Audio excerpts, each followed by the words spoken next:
Hello everyone and welcome to Mrs. Sangeeta Patil's YouTube channel. Today we will study about past continuous और progressive tense. Past continuous या progressive का अर्थ होता है ऐसा कार्य जो past में चालू था. Now let's see the identity of this tense. इस tense में मुख्य क्रिया के साथ रहा था, रही थी, रहे थे का प्रयोग होता है और इंग्लिश के सेंटेंस में इसमें ing लगा रहता है. Now let's see some examples. बच्चे बगीचे में खेल रहे थे. Children were playing in the garden. तो इसमें हिंदी के वाक्य में रहे थे और इंग्लिश में ing इसमें लगा हुआ है. क्या तुम विद्यालय जा रहे थे? Were you going to school. तो हिंदी के वाक्य में इसमें रहे थे हैं और जब इसे इंग्लिश में ट्रांसलेट करेंगे तो इसमें ing लगा रहता है. मदन अपना गृह कार्य नहीं कर रहा था. Madan was not doing his homework. इसमें रहा था लगा हुआ है और नॉट लगा हुआ है. इट मीन्स ये नेगेटिव सेंटेंस है. तो ये पॉजिटिव सेंटेंस है, ये इंट्रोगेटिव सेंटेंस है और ये नॉट लगा हुआ है. इट मीन्स ये negative sentence. Now let's see the use of this tense. To express actions that began in the past and were continuing for a period of time in the past. तो ऐसे कार्य जो भूतकाल में प्रारंभ हुए और भूतकाल में ही कुछ समय के लिए चालू रहे. ऐसे वाक्यों को बताने के लिए हम इस टेंस का प्रयोग करते हैं जो कार्य पास्ट में चालू हुए थे और पास्ट में ही कुछ समय के लिए चालू रहे. For example, Rita was cleaning her house yesterday. Rita कल अपने घर की सफाई कर रही थी. तो यस्टरडे लिखा हुआ है, मीन्स ये पास्ट का काम है और पास्ट में वह यह काम कर रही थी. Second, to express parallel actions. Parallel actions का मतलब होता है समांतर कार्य बताने के लिए. समांतर कार्य का मतलब ऐसे कार्य जो एक ही टाइम पर चल रहे थे. For example, while I was doing my homework my brother was playing outside. तो जब मैं अपना गृह कार्य कर रहा था मेरा भाई बाहर खेल रहा था. तो ये दोनों काम एक ही समय पर हो रहे हैं, होमवर्क करना और उसके भाई का बाहर खेलना. तो ऐसे कार्यों को समांतर कार्य कहा जाता है और ऐसे कार्य अगर पास्ट में हो रहे थे तो उसके लिए भी हम पास्ट कंटिन्यूअस टेंस का यूज करेंगे. Very important, how to write ing spellings. Continuous tense में ing वाले वर्ड्स यूज होते हैं और ing वाली स्पेलिंग अगर हमारी रॉन्ग होती है तो हमारे पेपर में मार्क्स कट सकते हैं. इसलिए ing की स्पेलिंग राइट होना बहुत ज़रूरी है. तो अब हम कुछ ट्रिक्स देखेंगे कि हम ing की स्पेलिंग कैसे करेक्ट लिख सकते हैं. फर्स्ट इज, वर्ब का लास्ट अल्फ़ाबेट ई है. तो वर्ब का लास्ट अल्फ़ाबेट अगर ई है तो ई को हटाकर ing लगाना पड़ता है. For example, smoke and ride, इनके लास्ट में ई लगा हुआ है तो स्मोकिंग और राइडिंग की स्पेलिंग में हम ई हटा देंगे और ई हटा के यहाँ पर ing लगा देंगे. सेकेंड इज, वर्ब के लास्ट में डबल ई है. अब लास्ट में अगर डबल ई दिया है तो इसको नहीं हटाना है और वर्ब में डायरेक्ट ing लगा देंगे. जैसे एग्री और फ्री, इसमें डबल ई लगा हुआ है तो ये डबल ई को नहीं हटाएंगे और दोनों में ing डायरेक्ट लगा देंगे. So agreeing and freeing. Then third, verb के लास्ट में अगर आई है.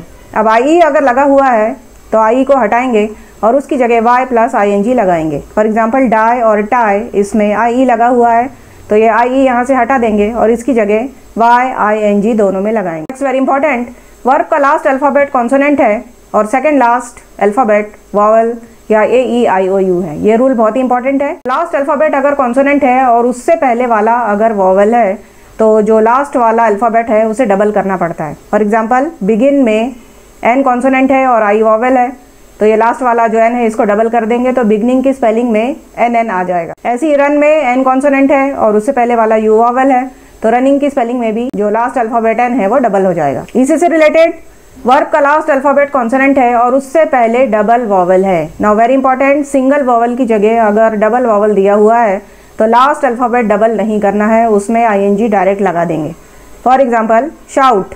शाउट में T कॉन्सोनेंट है और उससे पहले O और U ये डबल वॉवल यहाँ पर आए हैं.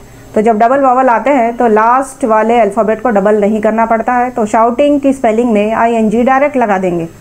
ऐसी बीट में T कॉन्सोनेंट है, इससे पहले E और A आया हुआ है, दोनों वॉवल्स है तो जब बीटिंग की स्पेलिंग लिखेंगे तो इसमें T को डबल नहीं. तो लास्ट अगर कॉन्सोनेंट है और उससे पहले सिंगल वॉवल है तो लास्ट अल्फ़ाबेट को डबल करेंगे. लेकिन लास्ट अगर कॉन्सोनेंट है और उससे पहले अगर डबल वॉवल आया है तो लास्ट अल्फ़ाबेट को डबल नहीं करना है. ये दोनों रूल्स बहुत इंपॉर्टेंट है. देन अदर वर्ब्स, इनको छोड़ के अगर दूसरी और कोई वर्ब्स आती है जिसमें ये 5 रूल्स यूज़ नहीं होते हैं तो ऐसी वर्ब्स में हम ing डायरेक्ट लगा देंगे. फॉर एग्जाम्पल, वॉश, ड्रिंक, तो इनकी स्पेलिंग में ing डायरेक्ट लगाएंगे तो ये हो जाएगा वॉशिंग और ड्रिंकिंग. तो कोई भी वर्ब अगर दी हुई है तो उसमें देख लेना है कि ये 5 रूल्स में से कोई अप्लाई हो रहा है क्या, और अगर नहीं हो रहा है तो उस वर्ब में डायरेक्ट ing लगा. Now types of sentences. इस टेंस को हम 4 टाइप के सेंटेंसेस में पढ़ेंगे.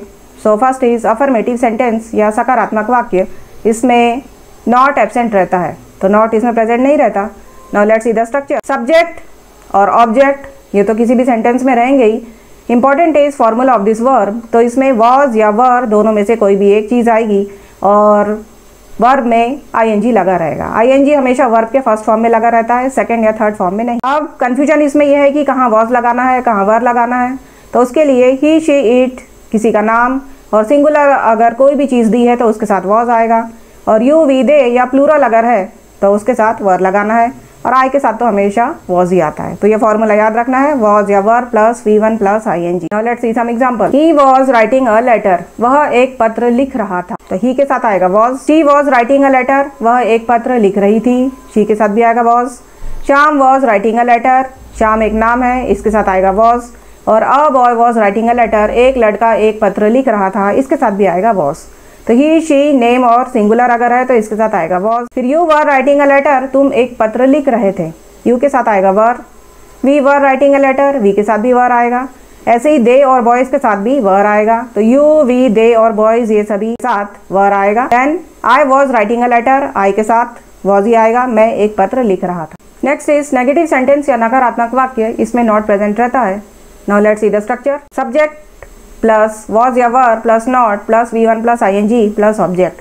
तो स्ट्रक्चर सेम पॉजिटिव सेंटेंस के जैसे ही रहता है, बस अलग से जो वर्ड इसमें लगेगा वो है नॉट। फिर ही, शी, इट नेम या सिंगुलर अगर दिया है तो उसके साथ आएगा वॉज नॉट, और यू, वी, दे प्लूरल अगर दिया है तो उसके साथ आएगा वर नॉट, और आई के साथ तो वॉज नॉट ही आएगा। Now let's see some examples. He was not writing a letter, वह एक पत्र नहीं लिख रहा था। ऐसे ही she was not, Shyam was not, a boy was not. तो ही, शी किसी का नेम और सिंगुलर अगर दिया है तो इसके साथ आ जाएगा was not. Now see these examples. You were not writing a letter, तुम एक पत्र नहीं लिख रहे थे, अब यू के साथ आएगा वर। ऐसे वी, दे और बॉयज अगर दिया है तो इनके साथ भी आ जाएगा were not. Next, I was not writing a letter, मैं एक पत्र नहीं लिख रहा था, तो आई के साथ आएगा वॉज। तो इस तरीके से हम वॉज और वर का यूज इसमें कर सकते हैं और नॉट सभी मिला। Now next is interrogative sentence या प्रश्नवाचक वाक्य। तो इसमें क्वेश्चन वर्ड या WH वर्ड लगा रहेगा। WH वर्ड का मतलब होता है W या S से स्टार्ट होने वाले वर्ड, और जो ऑक्सिलरी वर्ब इसमें यूज होगी वो है वॉज या वर, और लास्ट में क्वेश्चन मार्क लगा रहेगा। तो इसके स्टार्टिंग में क्वेश्चन वर्ड रहता है, ये इसकी पहचान है। What are the examples of WH words. WH word कौन कौन से हो सकते हैं, जैसे हु कौन, विच कौन सा, वेयर कहाँ, व्हेन कब, व्हाट क्या, वाई क्यों, हुम किसको, हुज किसका, हाउ कैसे, हाउ मैनी कितने, हाउ मच कितना। हाउ मैनी काउंटेबल्स के साथ आता है जिसे हम 1 2 3 की गिनती में गिन सकते हैं, और हाउ मच अनकाउंटेबल्स के साथ आता है जिसे हम गिन तो सकते हैं लेकिन लीटर, केजी, मीटर, सेंटीमीटर में गिनते हैं, मीन्स 1 2 3 की गिनती में नहीं गिन सकते। और जो ऑक्सिलरी वर्ब इसमें यूज़ होती है वो है वॉज या वर। तो ये WH वर्ड इसमें हो सकते हैं, या फिर ये दोनों में से कोई भी एक ऑक्सिलरी इसमें हो सकती है, तो हम पहचान सकते हैं कि वो इंट्रोगेटिव सेंटेंस है। Now let's see the structure of this. Interrogative sentence में वॉज या वर दोनों में से कोई भी ऑक्सिलरी शुरू में लगी रहेगी, उसके बाद subject plus V1 plus ING, और बाद में ऑब्जेक्ट और क्वेश्चन मार्क उसमें रहे। और ऑक्सिलरी वर्ब के साथ WH वर्ड भी हो सकता है, तो WH word plus auxiliary was या were plus subject plus V1 plus ING plus was. Were के लिए सेम तरीका है, ही, शी, इट नेम या सिंगुलर अगर है तो उसके साथ आएगा वॉज, यू, वी, दे या प्लूरल अगर है तो उसके साथ आएगा वर, और आई के साथ आएगा was. Now let's see some example. Was he writing a letter, क्या वह एक पत्र लिख रहा। अब वॉज यहाँ पर शुरू में लगा देंगे, ये ही सब्जेक्ट हो गया, इसके बाद जो वर्ब है उसमें ING लग जाएगा, और ये बाद में इसमें ऑब्जेक्ट आ जाएगा। ऐसे ही was she writing a letter, क्या वह एक पत्र लिख रही थी, तो यहाँ पे वॉज शुरू में, ये सब्जेक्ट और ये वर्ब में ING और फिर ये ऑब्जेक्ट। ऐसे ही इसमें was Shyam writing a letter और was a boy writing a letter, तो ये वॉज सब में शुरू में आ जाएगा, फिर सब्जेक्ट, फिर V1 में ING और ये object. And were you writing a letter, अब प्लूरल सब्जेक्ट अगर दिया हुआ है तो वर शुरू में आ जाएगा, तो यू के साथ वर शुरू में आ जाएगा, फिर ये V1 प्लस ING और ये ऑब्जेक्ट। ऐसे ही were we writing a letter, were they writing a letter, and were boys writing a letter. तो सभी में क्वेश्चन बनाने के लिए वर को शुरू में ला लेंगे, और ये सब्जेक्ट के बाद लग जाएगा V1 प्लस ING, और बाद में आ जाएगा ऑब्जेक्ट, और लास्ट में क्वेश्चन मार्क तो लगाना ही है, वो तो इंट्रोगेटिव सेंटेंस की पहचान रहती है। ऐसे ही आई के साथ अगर क्वेश्चन बनाना है तो was I writing a letter, क्या मैं एक पत्र लिख रहा था, and then question mark. Next type of sentence is interrogative and negative sentence. ये ऐसा सेंटेंस होता है जिसमें प्रश्न भी रहता है और नेगेटिव का नॉट भी उसमें रहता है, इसे प्रश्नवाचक वाक्य और नकारात्मक वाक्य कहा जाता है, मीन्स दोनों एक ही में रहता है। तो इसमें क्वेश्चन वर्ड तो रहेगा ही, जो WH वर्ड या ऑक्सिलरी वर्ब हो सकती है, साथ में इसमें नॉट भी लगा रहेगा और क्वेश्चन मार्क तो इसमें रहेगा ही। Now let's see the structure. तो वॉज या वर इसमें शुरू में आ जाएगा, फिर सब्जेक्ट, अब अलग से इसमें लग जाएगा नॉट, फिर V1 प्लस ING और ऑब्जेक्ट और लास्ट में क्वेश्चन मार्क इसमें रहेगा ही। और इसमें वॉज या वर के साथ कोई WH वर्ड भी लगा हो सकता है, तो WH वर्ड इधर स्टार्टिंग में आएगा, उसके बाद आएगी ऑक्सिलरी, फिर सब्जेक्ट, फिर नॉट, फिर V1 प्लस ING, ऑब्जेक्ट और क्वेश्चन मार्क। वॉज और वर के लिए तरीका सेम ही है। Let's see some example. Was he not writing a letter, क्या वह एक पत्र नहीं लिख रहा था। तो अब वॉज यहाँ शुरू में आया, फिर सब्जेक्ट, इसके बाद लग जाएगा नॉट, फिर V1 प्लस ING और फिर ऑब्जेक्ट। इसी तरीके से हम ये बाकी क्वेश्चंस बनाएंगे। Was she not writing a letter, was Shyam not writing a letter and was a boy not writing a letter. तो वॉज शुरू में लाएंगे, सब्जेक्ट, इसके बाद नॉट, फिर V1 प्लस ING और फिर ऑब्जेक्ट और लास्ट में लगाना है question mark. Then were you not writing a letter, अब प्लूरल अगर दिया हुआ है तो वर शुरू में आ जाएगा, सब्जेक्ट के बाद फिर नॉट, फिर V1 प्लस ING और फिर ऑब्जेक्ट। तो क्या तुम एक पत्र नहीं लिख रहे थे। ऐसे ही बाकी का बनाएंगे। Were we not writing a letter, were they not writing a letter and were boys not writing a letter. Was I not writing a letter, अब आई के साथ अगर क्वेश्चन बनाना है और वो भी नेगेटिव में बनाना है तो ये हो जाएगा was I not writing a letter, क्या मैं एक पत्र नहीं लिख रहा। तो इस तरीके से स्पोकन में अगर हम ये कोई भी सेंटेंस यूज करते हैं तो हम उन्हें बहुत आसानी से इंग्लिश में ट्रांसलेट कर सकते हैं। Now let's see the summary of this. First is Aryan was flying a kite, Aryan एक पतंग उड़ा रहा था। ये हो गया अफर्मेटिव या पॉजिटिव सेंटेंस। इसका जब नेगेटिव बनाएंगे तो वॉज के बाद या ऑक्सिलरी वर्ब के बाद यहाँ पर नॉट लगा देंगे, तो ये हो जाएगा Aryan was not flying a kite, Aryan एक पतंग नहीं उड़ा रहा। अब ये जो पॉजिटिव सेंटेंस है Aryan was flying a kite, इसका अगर हमें क्वेश्चन या इंट्रोगेटिव बनाना है तो ये जो ऑक्सिलरी वॉज है इसको यहाँ सामने ला लेंगे और बाकी सेंटेंस एज इज लिख के लास्ट में क्वेश्चन मार्क लगा देंगे। तो ये हो जाएगा was Aryan flying a kite, क्या आर्यन एक पतंग उड़ा रहा था। अब ये जो नेगेटिव सेंटेंस दिया हुआ है इसका अगर क्वेश्चन बनाना है तो इसमें भी ये वॉज को इधर सामने ला लेंगे और बाकी एज इट इज रहेगा और लास्ट में क्वेश्चन मार्क लगाएंगे।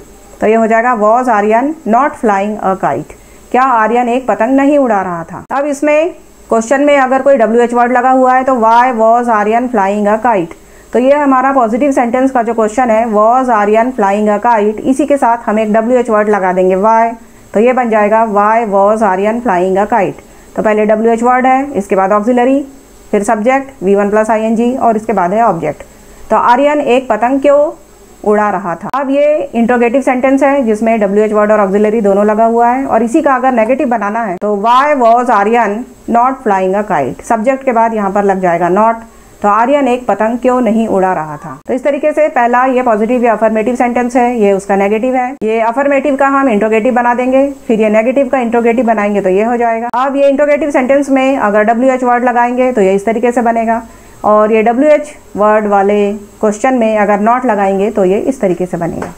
तो कंटिन्यूअस टेंस की अगर हमें कहीं भी ज़रूरत पड़ती है तो इस तरीके से हम कोई भी सेंटेंस बहुत आसानी से फ्रेम कर सकते हैं। Let's see the MCQs of this tense. Choose the correct form of past continuous और प्रोग्रेसिव टेंस। तो पास्ट कंटिन्यूअस या प्रोग्रेसिव टेंस का करेक्ट फॉर्म इसमें चूज करना है। Now question number 1, my uncle blank food. Options are was cooking, was cooked, were cooking and were cooked. अब my uncle ये subject है इसमें और ये एक सिंगुलर सब्जेक्ट है, तो जब सिंगुलर सब्जेक्ट रहता है तो उसके साथ आता है वॉज, तो वॉज तो इसमें आएगा ही। और ये काम चालू है, कंटिन्यूअस टेंस है तो ING वाला वर्ड हमें लेना है, तो ING वाला वर्ड है कुकिंग, तो your answer will be was cooking. So my uncle was cooking food. Then question number 2, blank Arvind not blank fast. और इसमें क्वेश्चन मार्क लगा हुआ है, इट मीन्स इसमें क्वेश्चन बनाना है, तो क्वेश्चन वर्ड पहले आएगा। अब सब्जेक्ट को हम देखेंगे अरविंद, अरविंद एक लड़के का नाम है तो इसके साथ आ जाएगा वॉज या वर में से वॉज और वर में ING लग जाएगा। वॉज और ING वाला वर्ड है इसमें रनिंग, तो ये हो जाएगा was running. So your answer will be was Arvind not running fast. Then question number 3, it blank not blank yesterday. अब यहाँ पे बारिश के लिए इट आया है तो इसे हम सिंगुलर फॉर्म में लेंगे और इसके साथ लगेगा वॉज। अब इसमें नॉट लगा हुआ है, it means a negative sentence है और वर्ब में ING लगा के लेंगे तो वो हो जाएगा रेनिंग। तो your answer will be was and raining. So it was not raining yesterday. Then question number 4, blank they blank television. Question mark इसमें लगा हुआ है, इट मीन्स इंट्रोगेटिव सेंटेंस है। Now your subject is they, they plural है, बहुत सारे लोग हैं, तो वॉज और वर में से इसके साथ आएगा वर और वर में आईएनजी लगा देंगे। तो ऐसा ऑप्शन इसमें है वर और वॉच। तो your answer will be were they watching television. Then question number 5, we blank to Delhi. सभी ऑप्शंस में नॉट लगा हुआ है, it means a negative sentence है। Now your subject is we plural है, वी मीन्स बहुत सारे, तो वी के साथ वॉज या वर में से आएगा वर, तो वर नॉट, और वर में आईएनजी लगा देंगे तो हो जाएगा going. So your answer will be were not going. So we were not going to Delhi. Then question number 6, why blank my mother blank a mango। अब इसमें WH वर्ड लगा हुआ है और ये एक इंट्रोगेटिव सेंटेंस है। Subject is my mother singular है, मम्मी एक ही है, तो इसके साथ वॉज या वर में से लगेगा वॉज, और इसमें जो वर्ब दी है कट, उसमें आईएनजी लगा देंगे तो ये हो जाएगा कटिंग। सो वॉज और cutting, so was my mother cutting a mango. Then question number 7, Mohini blank her homework. अब मोहिनी एक लड़की का नाम है, सिंगुलर है, तो मोहिनी के साथ आ जाएगा वॉज, और वर्ब है इसमें डू में आईएनजी लगाएंगे तो हो जाएगा doing.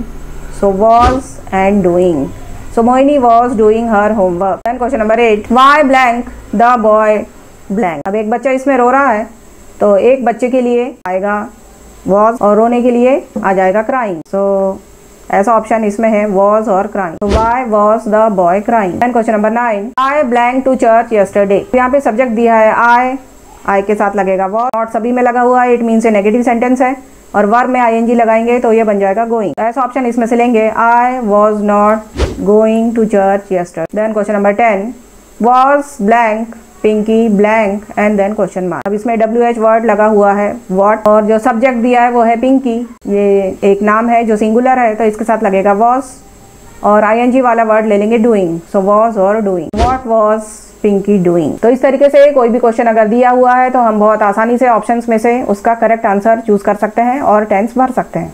So I am sure that you have understood this tense as well as MCQs very well and you have enjoyed the video. Now we will meet in the next video with a new type of tense. Till then you practice all my videos of tense so that you can become fluent in English. Thank you and keep watching and supporting my channel.